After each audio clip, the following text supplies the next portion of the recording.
عاملين ايه يا بنات؟ يا رب تكونوا كويسين وبخير. طبعا كان لازم ان انا اطلع الطلعه دي، الا وهي تفريز شويه توم. دول كيلو بس، يعني هو ده اللي انا حبيت ان انا اجيبه، محبتش ان انا اكتر لان انا خلقي ضيق من ناحيه التوم يعني. فاول حاجه كده عملتها ان انا فضلت كده ان انا اقشره. طبعا هو طري، فده حلاوته بقى في دلوقتي يعني، وانتي مش بيهدر. انت مجرد ان انتي بتشيلي كده القشره الخارجيه اللي انا شلتها دي وبتفرميه، يا اما مثلا بتفصصيه تحطيه مثلا في برطمان وتحطيه في الفريزر. بس اهم حاجه لو هتفرميه تفتحيه كده من النص، لان بيبقى فيه عمود كده عامل شبه العصايه، حرفيا ناشف جدا. هو ده اللي انا هطلعه دلوقتي، ناشف جدا جدا جدا يعني، حتى لو هو طري ناشف برضو. ده ممكن يكسر الكبة لا قدر الله، لا او الخلاط او المفرمة. ولو عدى واتفرم طب اكيد مش هيبقى طعمه حلو يعني. فاهم حاجة تعملي كده. انا كده عملت اول واحدة، وباقي هدخل على الباقي. طبعا دلوقتي التوم الاحمر ب20، والتوم الابيض تقريبا ب17 او 18. فالاتنين عامة حلوين، بس انا اللي اعرفه يعني ان التوم الاحمر بيتجاب علشان تعلقيه في البلكونة كده، وينشف بقى وتاخدي منه زي ما انت عايزه. هل انا بحب اعلق؟ بحبش اعلق. فريدي يحصل كده برص وراه ولا حاجه، يا لهوي لا طبعا ما اقدرش. فانا بحب كده افرمه على قدي وبجيب على قدي، لان انا اصلا لما بستخدم التوم بستخدم كميه صغيره جدا.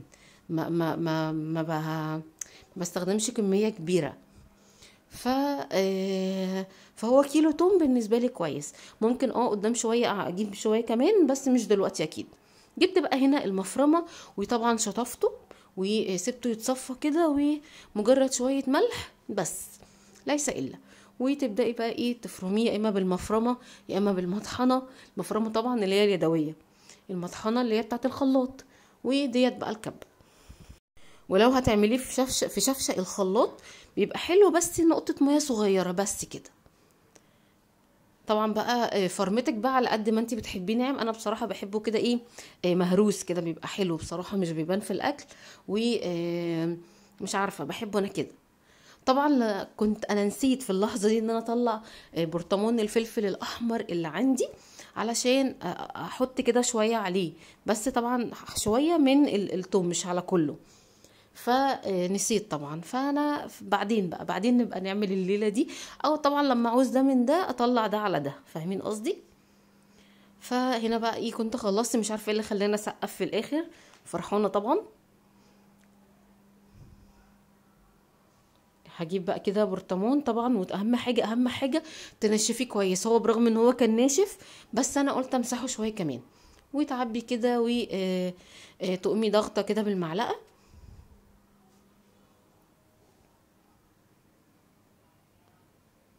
بس كده. الكيلو عمل لي البرطمان ده، وقولوا مثلا ربع علبة كمان جنبه كده. قولوا مثلا بتاع برطمان ومعلقتين. فدي كمية كده هتقعد معايا فترة حلوة يعني. هنا ما كانش عندي منديل، فجبت ورقة ومسحت كده الزيادة، وبرده مسحت برده الغطا تجنبا لو في اي مية مثلا انا مش شايفاها. وبس كده. فاضل بقى شوية دول. ففضلت ادور على برطمان صغنون. انا عندي البرطمانات اللي انا لسه جايباها اللي وريتها لكم، بس انا ما كنتش حابه ان انا احط فيها توم بصراحه. فقلت مش مشكله، انا عندي برطمان علب تانية بحط فيها توم عادي يعني. فجبت لي كده واحده، جبت اهو طلعت منها واحده.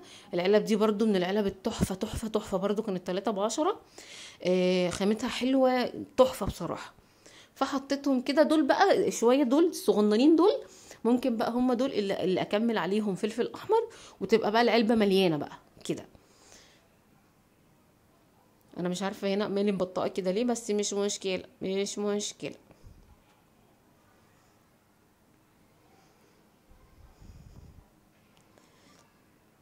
فضلت بقى كده ان انا افردهم. كنت مبسوطه قوي بهرستهم، ما شاء الله الله اكبر يعني، ربنا يبارك في الكبه. مبسوطه مبسوطه يعني. مع ان انا كل لما اروح فتح الله عيني بتطلع بام كده على مفرمه الصغننه بتاعت مينتا. بس ان شاء الله باذن الله قريب قوي هجيبها ان شاء الله ان شاء الله، لان انا عايزه حاجه صغنونه كده. وده كده الغطا بتاعها، وده كده شكل ال اسمه ايه التوم. ناخد له كده كام لقطة وبس كده يا بنات. ده كده كان كل الفيديو. اشوفكم بقى ان شاء الله في فيديو جديد، وكل سنة وانتم طيبين. خلاص رمضان خلاص خلاص خلاص على الابواب. يلا بقى باي.